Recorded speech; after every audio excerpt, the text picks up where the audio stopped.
আমরা চর গ্রীষ্মের মানুষ সবাই চাটুকারিতায় ব্যস্ত। কি জন্য কথাটি বললাম জানেন? মনে কষ্ট লাগে, দুঃখ লাগে।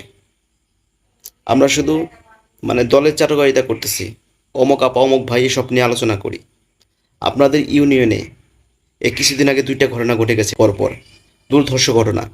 সেলিম হত্যা আর মিসরাত নামক শিশু ধর্ষণ। আপনারা যদি ভালোভাবে কথা বলতেন, এই ধর্ষক এবং হত্যাকারী দুজনেরই সুষ্ঠু বিচার হতো। কিন্তু আপনারা কোনো কথা বলেননি।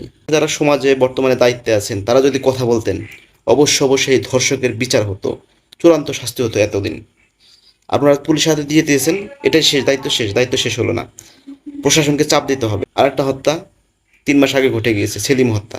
এই সেলিম হত্যার যে প্রধান আসামি মাদক ব্যবসায়ী, এই মাদক ব্যবসায়ী নিয়ে কোনো কথা বলেন না আপনারা। সালাম মাস্টারকে ধরছে অনেক আগে, যে প্রধান আসামি ছিল, ধরছে কিন্তু বিচার বহির্ভূতভাবে তাকে জেলে ভরে রেখেছে। আজকে জেলে ভরে রাখছে, বিচার নাই, কালকে হয়তো বা ছেড়ে দিতে পারে। আপনাদের সহযোগিতা নিয়ে ছাড়বে তারা, টাকা পেলে আপনারা রিকোয়েস্ট করবেন, হ্যাঁ ছেড়ে দাও। সেই রাস্তা হাঁটতেছেন আপনারা, আমার ধারণা। এটা কতটুকু সত্য জানি না, কিন্তু আমার ধারণা সেজন্য মনে হচ্ছে কথা বলছেন না।